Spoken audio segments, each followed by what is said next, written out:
Bonsoir à tous, bonsoir au public de la Cité Libre. Ce soir, je vous propose de suivre une conférence d'histoire et plus exactement, je vous propose de vous lire le traitement que j'ai donné du sujet du CAPES externe d'histoire en 2021 au cours de cette épreuve de recrutement de la fonction publique et des professeurs d'histoire-géographie. Le sujet qui est tombé en histoire était un sujet d'histoire médiévale et plus spécifiquement cette année, le sujet était les usages de l'écrit du XIIe au XIVe siècle en Angleterre, France, Italie, péninsule ibérique. C'était donc dans le champ des questions à traiter dans les programmes prévus pour ce concours cette année. Je vais donc vous lire la dissertation que j'ai écrite durant les 5 heures d'épreuve pour répondre au sujet. Alors, voici mon traitement du sujet. À partir du XIIe siècle, l'Europe occidentale, entre parenthèses Italie, péninsule ibérique, Angleterre, France, entre progressivement dans un processus qui conduit à une révolution documentaire, entre guillemets, selon l'expression de Jean-Claude Mervigueur. Alors que l'écriture était auparavant essentiellement caractéristique du monde monastique, les sociétés médiévales produisent et conservent une masse croissante de documents écrits. Au-delà même de la production de textes, l'écrit s'incarne dans une culture matérielle, investit objets et surfaces, entre parenthèses, statues, héraldiques, tombeaux, enseignes de boutique.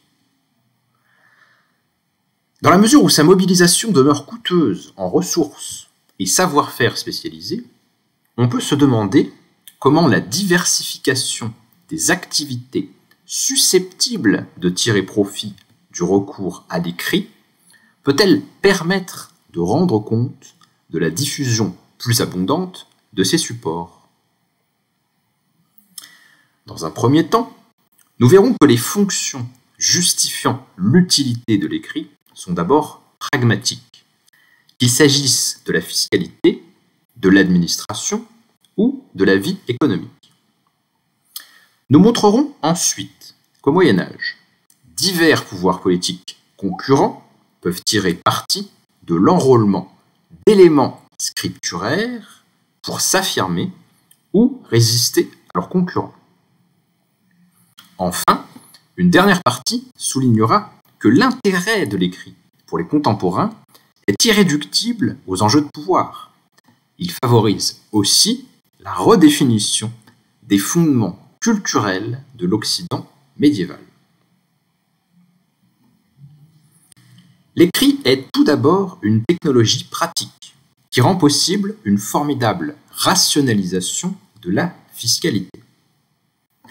La réalisation en 2 volumes du Domesday Book en 1085 en donne une illustration centralisée d'autant plus remarquable que la monarchie anglo-normande doit s'approprier un territoire nouveau. Mais la même fonction s'observe à d'autres échelles. Au Mont-Cassin, l'abbé Bernard procède à des enquêtes fiscales. Les droits des abbayes sont établis à partir de témoignages sur des rouleaux de papier, puis sur des matériaux plus durables. Ce cas d'affirmation fiscale d'une seigneurie ecclésiastique doit être resitué dans le contexte plus général des réformes grégoriennes. Ces dernières renforcent considérablement l'efficacité et la puissance de l'institution ecclésiale. L'écrit est au cœur de ces évolutions, car il permet d'établir précisément l'assiette fiscale des diocèses, lesquels sont inventoriés à la cour pontificale dans le provincial romain. Le provincial romain étant bien sûr les États du pape en Italie. Au-delà de la fiscalité, l'écrit accélère les progrès de l'organisation administrative. Institution centrale du Moyen Âge, l'Église met en scène sa capacité ordonnatrice des sociétés. Ainsi, au Concile de Soissons, en 1119, le cardinal diacre bibliothécaire se tient aux côtés du pape, prêt à lui rendre consultable le livre des canons. Le droit canonique permet à l'Église d'homogénéiser son fonctionnement en conformité avec son ambition universelle. Ainsi, le décret de Gratien est rapidement connu grâce aux ouvrages de glose réalisés à Bologne et diffusés par le système de copie universitaire de la Hessia. Le succès de l'État pontifical n'est pas isolé, comme le montre l'exemple d'Hubert Walter, étudié par Michael Clanchy, From Memory to Written Record, 1979.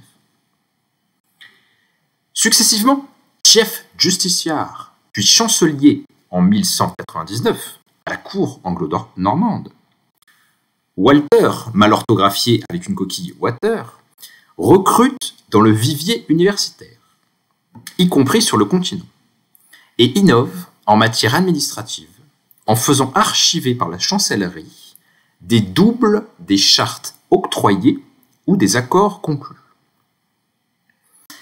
Parce que l'État médiéval se construit en miroir du gouvernement de l'Église, cf. Ernst Kantorowicz, Les deux corps du roi, 1959, fin de parenthèse, les monarchies prennent conscience de l'intérêt de favoriser l'institution universitaire, dans laquelle puisaient des officiers et spécialistes de l'écrit. Ceci explique, par exemple, la création d'un studium generale à Salamanque au début du XIIe siècle. C'est le nom des premières universités. Enfin, les usages pragmatiques de l'écrit sont indissociables de l'essor de nouvelles couches sociales, particulièrement dans les villes. Les notaires, par exemple, voient leur nombre multiplié par 4 dans certaines communes urbaines du nord de l'Italie au cours du XIIIe siècle. Dans les cas les plus extrêmes, ils peuvent représenter le 20e des habitants. Cf. François Menant, L'Italie des communes, 2005. Fin de parenthèse. Cette abondance facilite le recours à leurs services et donc la prolifération de l'écrit conservé comme le minucier, un ensemble d'abrégés d'actes notariés. L'Italie apparaît à l'avant-garde de ce phénomène. Le livre de raison, ouvrage de compte domestique pour les marchands, y fait son apparition dès le XIIe siècle, entre parenthèses, à Gênes. C'est donc aussi à partir de l'enrichissement des villes par le commerce que l'on peut rendre compte de l'accroissement de la documentation. Ce sont les villes portuaires qui voient se développer la carte maritime et le portulan qui la commente. Leur maîtrise de techniques commerciales appuyée par l'écrit rend possible le commerce au loin, étudié par Fernand Braudel, et la naissance du capitalisme au Moyen-Âge, cf. Jacques Herz. Comme l'a exemplifié Damien Coulon sur sa thèse sur Barcelone. L'enrichissement de ce port de Barcelone est cependant soumis à un contrôle écrit de la part de Rome, car l'obtention de lettres pontificales est exigée pour échanger avec le Levant et le sultanat mamelouk. Ce dernier exemple nous amène à constater que l'écrit gagne aussi du terrain par les usages politiques qui l'autorisent.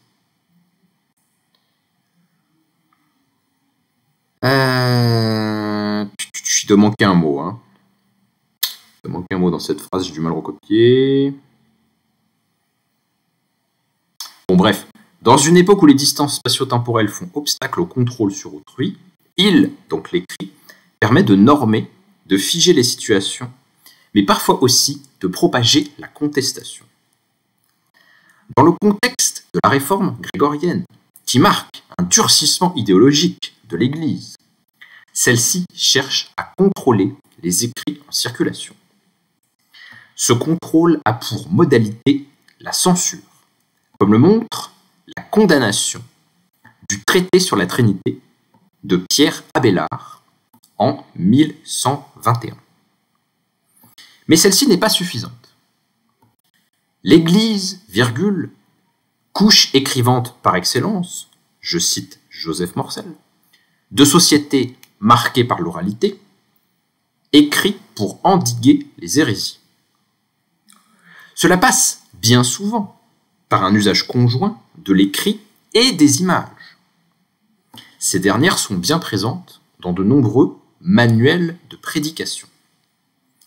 Dans celui qu'il rédige au milieu du XIIIe siècle, le dominicain Hubert de Roman érige en norme l'utilisation des images démoniaques pour marquer les esprits. L'écrit est un vecteur du contrôle des consciences auquel aspire l'Église. Gardienne des Écritures saintes, elle tend à donner à l'écrit une dignité éminente, à l'image du Christ peint dans l'église Santa Molino al Monte, à Florence, au XIIIe siècle, qui tient à la main un livre ouvert. Alors dans la reproduction que j'ai, il n'est pas vraiment ouvert, ou alors je me suis trompé. Bon. Enfin bon, on voit bien qu'il a un Christ à la main dans l'église. Mais ce prestige du livre, on l'a vu, est lourd de danger. C'est encore l'écrit qui doit servir à les conjurer, à l'image des témoignages écrits que recueillent les inquisiteurs dans le Languedoc, en vue de tirer au clair les accusations d'hérésie qui suscitent des procès. Pour le pouvoir pontifical, l'utilisation de l'écrit est une garantie de pouvoir agir vite sur des espaces politiques immenses. Ainsi, durant la 5e croisade, le pape sollicite Jean d'Abbeville pour écrire des sermons modèles, et j'ai bien dit des sermons à l'oral, mais à l'écrit, je m'étais trompé dans ma copie, j'avais mis des sermons modèles, des sermons modèles, enfin des types, des trucs standardisés, des sermons modèles afin de diriger les foules. CF, Jean Flory, Prêcher la croisade, 2012. Les pouvoirs princiers œuvrent aussi à assurer leur position par l'usage de l'écrit. Dans un contexte très concurrentiel, le rayonnement culturel d'une cour devient un levier de légitimation politique. Comme le montrent les exemples de la revendication d'une filiation avec la figure légendaire arthurienne chez Henri II Plantagenet. Ou, autre exemple, la politique linguistique de Charles V qui soutient au XIVe siècle la traduction d'œuvres d'Aristote par Nicolas Oresme. C'est parfois l'écrit qui cristallise les oppositions entre les villes turbulentes et les grands. Conscient de son pouvoir, donc celui de l'écrit, Philippe de Majorque fait détruire les archives de Perpignan après sa reconquête. Les villes qui parviennent à obtenir une charte manquent rarement de s'en prévaloir hautement, à l'image de Montélimar, qui fait graver la sienne. Cette publicité des privilèges urbains, très mal orthographiée parce que ce stade-là de la copie, je commençais à saturer, jointe à la diffusion de la mentalité scripturaire, rend possible de nouvelles formes de conflits politiques. À Montpellier, entre parenthèses, étudié par Pierre Chastan, c'est par l'existence d'un registre des comptes publics, entre parenthèses, sous la forme d'une quinzaine de rouleaux reliés, fin de parenthèse, que le Parti populaire est en mesure de prouver les malversations des consuls et de les renverser. Dans le paysage urbain, l'écrit offre la possibilité d'une mise en scène du pouvoir. Le modèle scripturaire et monumental de la porte de Capoue, érigée en 1239 au nom de l'empereur Frédéric II, suscite des émules parmi les pouvoirs communaux émancipés. Ces derniers utilisent des œuvres d'art contenant des messages écrits pour propager une identité politique urbaine. C'est le cas avec la fresque des allégories du bon et du mauvais gouvernement à Sienne, ou encore sur le marché du Capitole à Rome durant la brève dictature de Cola di Rienzo. Cette communication politique par l'écrit est indispensable dans un contexte urbain où les pouvoirs politiques doivent créer un consensus avec la population pour faire reconnaître leur souveraineté. Pourtant, il serait trop réducteur de borner l'explication du déploiement de l'écrit à son rôle de consolidation des différents pouvoirs. C'est aussi comme support de différentes pratiques culturelles qu'il a su retenir l'intérêt des médiévaux. Dans les milieux princiers et aristocratiques, l'écrit est d'abord un enjeu en tant qu'il peut permettre, mais j'ai oublié de l'écrire dans la copie, une auto-représentation des élites, selon l'expression de l'ouvrage Insensible Moyen-Âge, 2013. Fin de parenthèse. Auto-représentation des élites, donc, et des idéaux qu'elle se propose de rechercher. Ainsi, Jean de Salisbury, parmi d'autres, participe, avec son Polycraticus de 1159, à la diffusion de la figure du roi lettré. Ce modèle fait autorité pour de nombreux princes de la période, comme Saint Louis, qui, en rédigeant lui-même des enseignements à destination de son fils, exemplifie l'utilité de l'écrit dans la transmission des modèles culturels.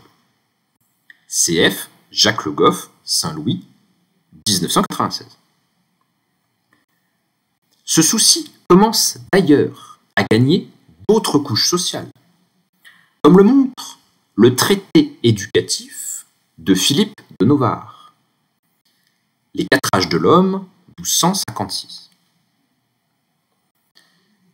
Quant aux idéaux des couches nobiliaires, ils sont cultivés par le roman de chevalerie, Chrétien de Troyes par exemple, mais aussi par des récits qui permettent d'accroître le prestige social d'une lignée, à l'instar du fils de Guillaume le Maréchal, qui fait versifier les exploits de son père. Cf. Georges Duby, Guillaume le Maréchal ou le meilleur chevalier du monde, 1984. Bon article, du coup, Hélébran. C'était un bon article que vous avez fait sur le Frexit. Alors, c'est pas le sujet et j'ai pas fini. Je disais donc. La société médiévale est un enchevêtrement d'ordres, de corps et de communautés qui trouvent dans l'écrit des moyens de se singulariser et de transmettre leur code et leur identité à travers le temps. Certaines forment des communautés textuelles, selon l'expression de Brian Stock, c'est-à-dire des groupes sociaux organisés autour de l'usage d'écrit ou de la fréquentation d'un interprète de texte, mal orthographié interprètre, parce que je commençais à saturer dans mon... Outre les ordres monastiques, où la lecture en commun tient une place à part, on peut citer l'exemple d'Orléans, centre intellectuel dont le rayonnement est assuré par une école d'ars dictaminis. Enfin, l'écrit permet aux médiévaux d'exprimer leur créativité dans des genres littéraires nouveaux ou renouvelés, comme les relations de voyage ou les traités de gouvernement. Certains de ces écrits sont l'expression de la formation de nouvelles identités culturelles. Entre parenthèses, on pense aux Dantes du traité sur l'éloquence en langue vulgaire. Fin de parenthèse. Ou politique, donc des identités culturelles ou des identités politiques, par exemple, entre parenthèses, prolifération de chroniques glorifiant une histoire urbaine, comme la chronique des doges de Venise. Les usages de l'écrit en Europe occidentale, entre le XIIe et le XIVe siècle, apparaissent dès lors comme un fait social total, de par leur encastrement dans les multiples dimensions des sociétés médiévales. Qu'il s'agisse d'administrer une abbaye, de mobiliser contre l'hérésie, de louer un prince ou d'éduquer un héritier, les supports écrits sont supports de sens et assurent une multitude de fonctions dans les champs de la vie matérielle, du pouvoir et des représentations symboliques.